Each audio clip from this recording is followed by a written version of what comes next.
सो good morning everybody, myself Acharya Vishwendra. आज rotational motion में summary discuss करूंगा रोटेशनल मोशन वाले चैप्टर की, कि इसमें पूरे चैप्टर के क्या क्या कंटेंट्स हैं और कैसे कैसे क्वेश्चंस इस पे आ सकते हैं। तो आइए स्टार्ट करते हैं। सो ये जो चैप्टर है आपका, दिस इज रोटेशनल मोशन।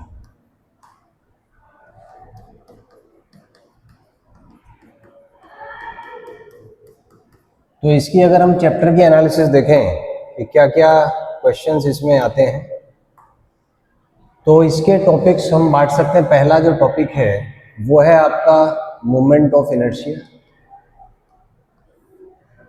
दूसरा इसमें जो टॉपिक है वो है आपका टॉर्क। तीसरा जो टॉपिक है वो है आपका एंगुलर मोमेंटम।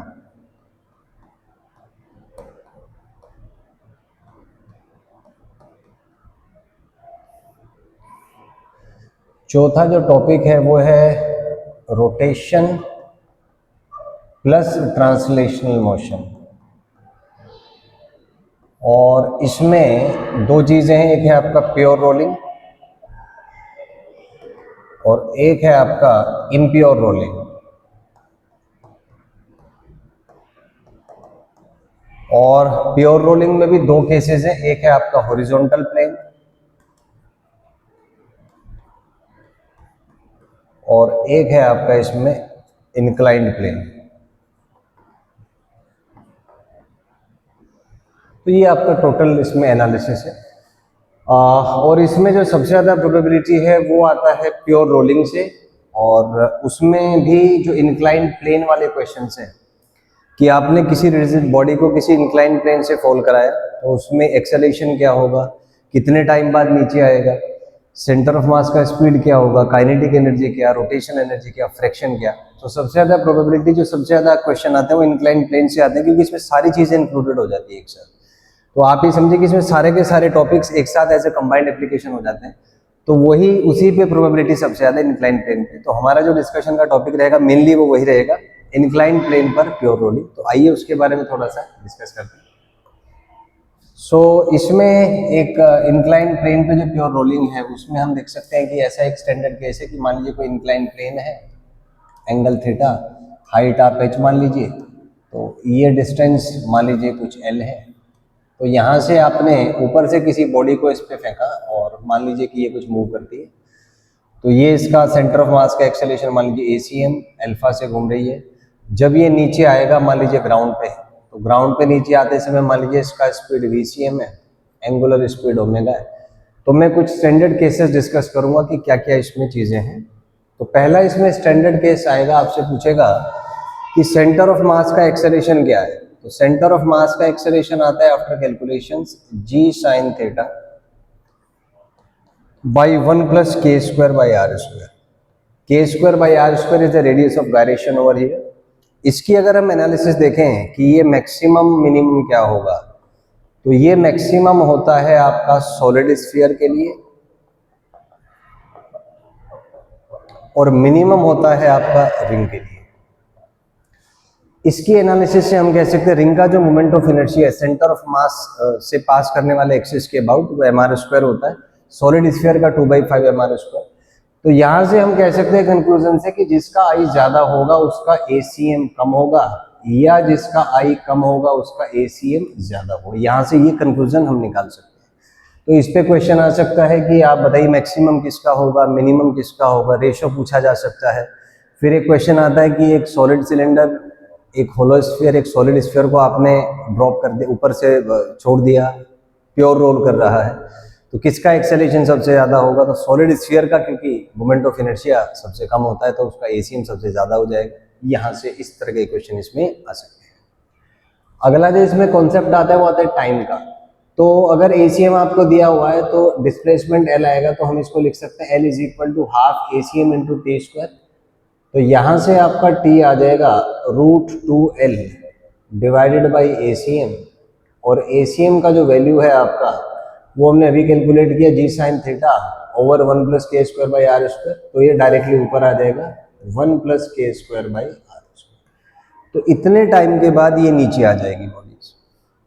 तो यहाँ से हम अगर एनालिसिस करें तो ये टाइम मैक्सिमम होगा रिंग के लिए, और मिनिमम होगा out of standard bodies solid sphere का। तो इसमें हम एनालिसिस से कह सकते हैं कि जिसका मोमेंट ऑफ इनर्शिया ज्यादा होगा उसको टाइम ज्यादा लगेगा, या जिसका मोमेंट ऑफ इनर्शिया कम है उसको टाइम कम लगेगा। ये इसके एनालिसिस लेके जा सकते हैं। तो अगर आपको एक क्वेश्चन दिया हुआ है कि एक रिंग, एक सॉलिड सिलेंडर और एक सॉलिड स्फीयर, आपने इसको ऊपर से ड्रॉप करा दिया, तो पहली चीज आपसे पूछी एसीएम मैक्सिमम किसका होगा और मिनिमम किसका होगा। तो जैसे कि हमने डिस्कस किया, जिसका मोमेंट ऑफ इनर्शिया सबसे ज्यादा है उसका एसीएम सबसे कम होगा, और जिसका मोमेंट ऑफ इनर्शिया सबसे कम है उसका एसीएम सबसे ज्यादा होगा। तो एसीएम मैक्स हो जाएगा आपका सॉलिड स्फीयर का और मिनिमम हो जाएगा आपका रिंग का। या तो ऐसे देख लीजिए, या ऐसे देखें, अगर आपसे पूछा टाइम, तो टाइम मैक्सिमम किसका होगा, रिंग का, और मिनिमम होगा आपका सॉलिड स्फीयर। तो इसमें सबसे ज्यादा स्टैंडर्ड क्वेश्चंस यही आपसे पूछे जा सकते हैं। तो इस तरीके का क्वेश्चन आ सकता है। थर्ड चीज अगर आपसे पूछें वीसीएम, तो वीसीएम मान लीजिए वेलोसिटी वी है, तो इसको अपन half A C M into T, VCM square is 2as, sorry. तो यहां से आप इसको कैलकुलेट कर सकते हैं एज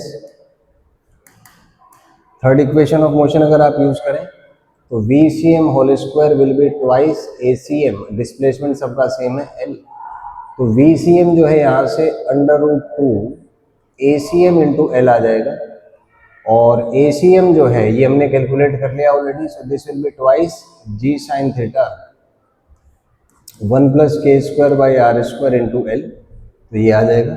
इसका भी मैक्सिमम मिनिमा देख लेते हैं। तो हम कह सकते हैं कि VCM जो है ये मैक्सिमम होगा सॉलिड स्फीयर का और मिनिमम होगा रिंग का।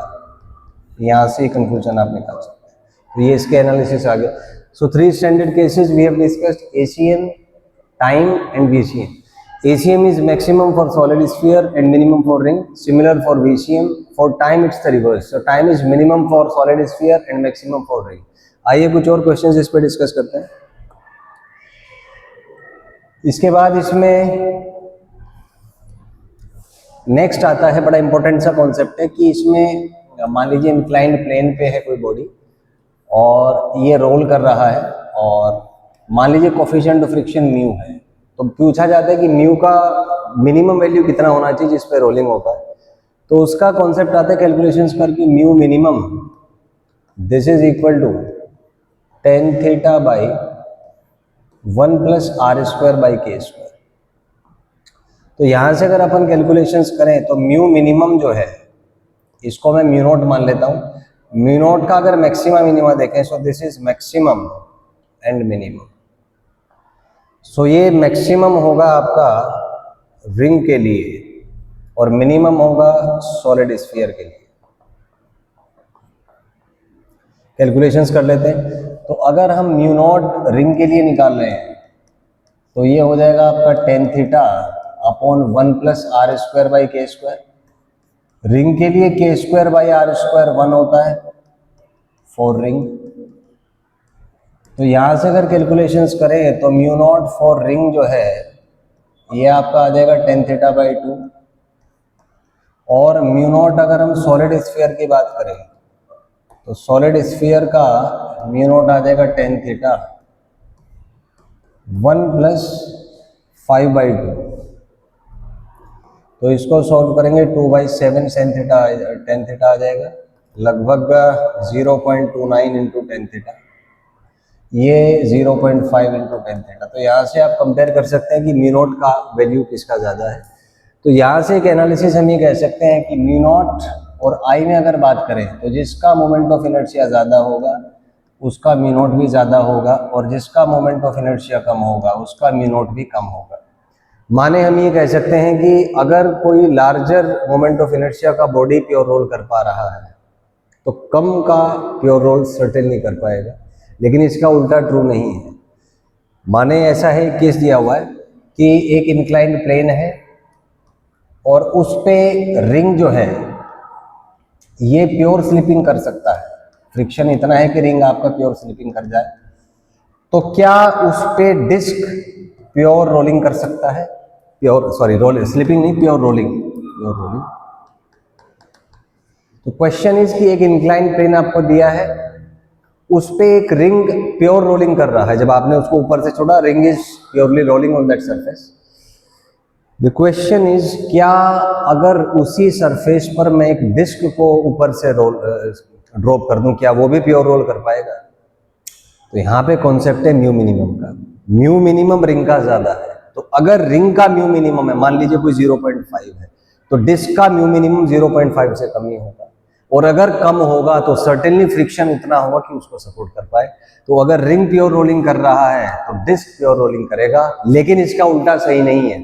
अगर डिस्क प्योर रोल कर रहा है तो ऐसा कोई जरूरी नहीं है कि रिंग भी प्योर रोल कर पाए। तो ये इसके इंटीग्रेटेड एप्लीकेशंस है। तो आपने देखा ये इसमें बेसिक से केसेस मैंने डिस्कस किए। So you have seen that how things work. Rotation वाले चैप्टर में सबसे इंपॉर्टेंट है pure rolling on inclined plane, उसी पे सारा एप्लीकेशन है, और अगर आप वो कर पा रहे हैं इसका मतलब आपको सारी चीजें आती ही होंगी। This is the assumption. So if you have any doubt you can ask in the comment section. Thank you and have a nice day.